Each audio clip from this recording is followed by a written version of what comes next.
गौतम बुद्ध की प्रेरणादायक कहानी क्रोध का उपहार। एक दिन बुद्ध अपने शिष्यों के साथ गांव में भिक्षा लेने गए। रास्ते में एक व्यक्ति उन्हें देखकर बहुत गुस्सा हो गया। वह चिल्लाने लगा, तुम लोग समाज को बिगाड़ रहे हो, काम धंधा नहीं करते, दूसरों पर निर्भर रहते हो। बुद्ध शांत खड़े रहे। शिष्य उस आदमी पर नाराज होने ही वाले थे कि बुद्ध ने हाथ उठाकर उन्हें रोक दिया। आदमी ने जितना हो सकता था उतना बुरा भला कहा और वहां से चला गया। शिष्यों ने पूछा, भगवान, आपने उसे जवाब क्यों नहीं दिया? उसने आपके साथ बहुत बुरा व्यवहार किया। बुद्ध मुस्कुराए और बोले, अगर कोई तुम्हें उपहार दे और तुम उसे स्वीकार न करो तो वह उपहार किसका रहता है? शिष्य बोला, जिसने दिया उसका। बुद्ध बोले, ठीक वैसे ही उसने क्रोध और अपशब्दों का उपहार मुझे दिया, लेकिन मैंने स्वीकार नहीं किया, इसलिए वह क्रोध उसी के पास वापस चला गया। कहानी से सीख, दूसरों का क्रोध तब तक आपको छू नहीं सकता जब तक आप उसे स्वीकार न करें। शांति का असली अर्थ है दूसरों के व्यवहार को अपने मन की शांति न छीनने देना। प्रतिक्रिया नहीं, सही प्रतिक्रिया ही सच्ची बुद्धिमानी है। गौतम बुद्ध की प्रेरणादायक कहानी अंधकार से प्रकाश तक। कभी प्राचीन भारत के कपिलवस्तु राज्य में एक बालक का जन्म हुआ जिसका नाम सिद्धार्थ रखा गया। ज्योतिषियों ने भविष्यवाणी की कि यह बालक या तो महान सम्राट बनेगा या फिर दुनिया को सत्य का मार्ग दिखाने वाला महान ऋषि। राजा शुद्धोधन ने यह सुनते ही ठान लिया कि उनका पुत्र सम्राट ही बनेगा। उन्होंने सिद्धार्थ को हर दुख, हर कष्ट और हर अभाव से दूर रखने का निर्णय लिया। महलों के भीतर ही महलों का निर्माण हुआ। नृत्य, संगीत, सुगंध, उत्सव, आनंद सब कुछ उपलब्ध था। बस एक चीज नहीं थी, दुख का दर्शन। सिद्धार्थ बचपन से ही शांत, विचारशील और करुणामय स्वभाव के थे। वे युद्ध क्रीड़ा में जितना सरलता से विजय पा लेते, उतना ही मन में प्रश्न उठता कि मनुष्य क्यों लड़ता है, जीव जंतु क्यों दुख झेलते हैं, संसार में इतना असमानता क्यों है। लेकिन महल की दीवारें उनके सामने वास्तविक दुनिया का चित्र नहीं आने देती थीं। 4 संकेतों की यात्रा। एक दिन सिद्धार्थ ने नगर भ्रमण की इच्छा जताई। राजा ने विरोध किया पर आखिरकार अनुमति दी। हालांकि रास्ते को सजाकर सुंदर बनाया गया था, लेकिन कुछ सत्य छिपाए नहीं छिपते। पहली बार उन्होंने एक वृद्ध व्यक्ति को देखा, सफेद बाल, झुका हुआ शरीर, कांपते कदम। सिद्धार्थ ने पूछा, यह ऐसा क्यों है? रथवान ने कहा, यह वृद्धावस्था है जो हर मनुष्य को आती है। सिद्धार्थ के मन में पहला प्रश्न जागा, क्या मैं भी बूढ़ा होऊंगा? क्या यश, वैभव और शक्ति भी इस सत्य को रोक नहीं सकते? दूसरे दिन उन्होंने एक बीमार व्यक्ति को देखा, पीला चेहरा, थरथराते हाथ, पीड़ा से भरी आवाज। सिद्धार्थ ने पूछा, क्या यह भी सबके साथ होता है? उत्तर मिला, हाँ, बीमारी किसी को नहीं छोड़ती। सिद्धार्थ के मन में दूसरा प्रश्न उठा, यदि शरीर इतना अस्थिर है तो मनुष्य किस बात पर अभिमान करे? तीसरे दिन उन्होंने एक मृत शरीर देखा। 4 लोग उसे कंधे पर उठाए ले जा रहे थे। उन्होंने समझा कि यह यात्रा अंतिम है। सिद्धार्थ का मन कांप गया, क्या मृत्यु भी निश्चित है? क्या सब कुछ इसी पर समाप्त हो जाता है? चौथे दिन उन्हें एक सन्यासी दिखाई दिया, शांत, स्थिर और प्रसन्न। न उसके पास धन था, न आभूषण, लेकिन चेहरे पर गहन संतोष था। सिद्धार्थ ने पूछा, यह कौन है?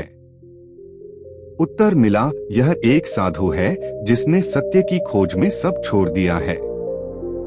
सिद्धार्थ का मन सीधे उसी दिशा में चल पड़ा। सत्य क्या है? शांति कहाँ है? दुख का अंत कैसे हो सकता है? महान त्याग। रात भर सिद्धार्थ सो न सके। जब उन्होंने यशोधरा और नवजात पुत्र राहुल को देखा तो मन भर आया। उन्होंने प्रण लिया कि सत्य की खोज जब तक पूरी न हो वे लौटकर नहीं आएंगे। वे चुपचाप महल छोड़कर चले गए। यह त्याग संसार के इतिहास में अद्वितीय है। एक राजकुमार जिसने संसार का वास्तविक कल्याण चाहा। उन्होंने राजसी वस्त्र उतारे, केश कटवाए और सामान्य सन्यासी की तरह जीवन शुरू किया। वे जंगल जंगल घूमे, अनेक गुरुओं के पास गए, तपस्या की सीमाएं पार कर दी। सालों तक केवल एक दाना, एक फल और कभी कभी सिर्फ पानी पर जीवित रहे। शरीर हड्डियों में बदल गया, पर उन्हें सत्य नहीं मिला। एक दिन वे बेहोश होकर गिर पड़े। एक गाय चराने वाली लड़की सुजाता ने उन्हें खीर खिलाई। सिद्धार्थ को लगा अति तपस्या भी सत्य नहीं देती, जैसे अत्यधिक विलास भी नहीं देता। यही उन्हें मध्यम मार्ग का ज्ञान हुआ, न अधिक भोग न अधिक त्याग। बोधि वृक्ष के नीचे सिद्धार्थ एक बड़े बरगद के पेड़ बोधि वृक्ष के नीचे बैठे। उन्होंने प्रण किया, जब तक सत्य न मिल जाए मैं यहाँ से नहीं उठूंगा, चाहे मृत्यु ही क्यों न आ जाए। रात गहरी होती गई, मन की उथल पुथल शांत होने लगी। माया के असंख्य प्रलोभन आए, भय, भ्रम, इच्छाएं, स्मृतियां, मोह, मृत्यु का भय सब उनके सामने उपस्थित हुए, पर वे स्थिर रहे। सूर्योदय से ठीक पहले मन का अंधकार छंटा और सिद्धार्थ को प्रज्ञा का प्रकाश प्राप्त हुआ। वे गौतम बुद्ध बन चुके थे, प्रकाशित, जागृत, सर्वज्ञ, करुणा के सागर। धर्म का चक्र।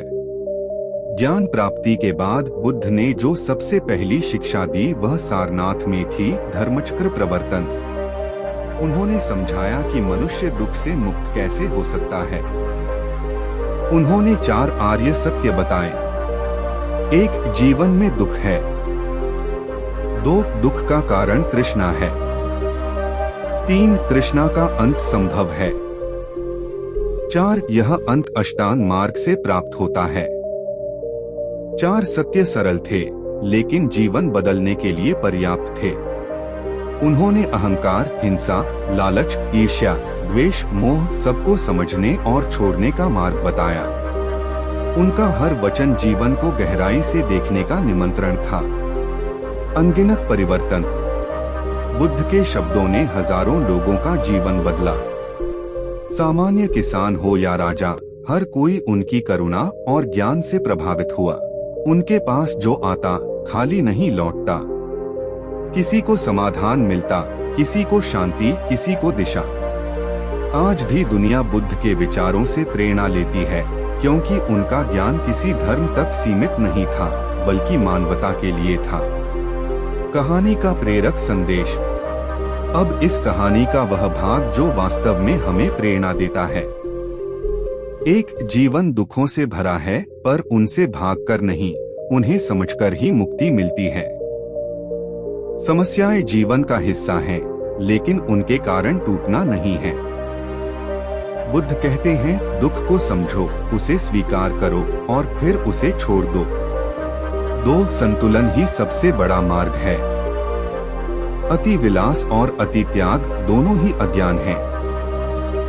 सफलता जीवन के संतुलन में है, स्वास्थ्य, परिवार, काम, मन सबकी सामंजस्य में। 3. मन ही दुख का कारण है और मन ही समाधान। हमारा मन ही हमारी दुनिया बनाता है। यदि मन शांत, प्रेम से भरा और स्पष्ट हो तो जीवन सुखमय हो जाता है। 4. आत्मज्ञान सबसे बड़ी जीत है। बुद्ध ने युद्ध जीतने के बजाय स्वयं पर विजय पाई। यह जीत सदा स्थायी होती है। 5. करुणा से बढ़कर कोई ताकत नहीं। दूसरों को क्षमा करने वाला, उनकी पीड़ा समझने वाला ही वास्तव में महान बनता है। समापन। गौतम बुद्ध की कहानी केवल धार्मिक कहानी नहीं है, यह मनुष्य के भीतर प्रकाश खोजने की यात्रा है। राजकुमार से ज्ञानवान बनने की उनकी यात्रा यह साबित करती है कि यदि किसी के भीतर सत्य की प्यास हो तो वह संसार की सीमाओं से परे जा सकता है। उनकी शिक्षाएं आज भी हमें दिशा देती हैं। क्रोध छोड़ो, अपेक्षा छोड़ो, तृष्णा छोड़ो, प्रेम और करुणा अपनाओ। वर्तमान में जियो, मन को शांत करो, तभी जीवन में वास्तविक सुख और शांति मिलती है।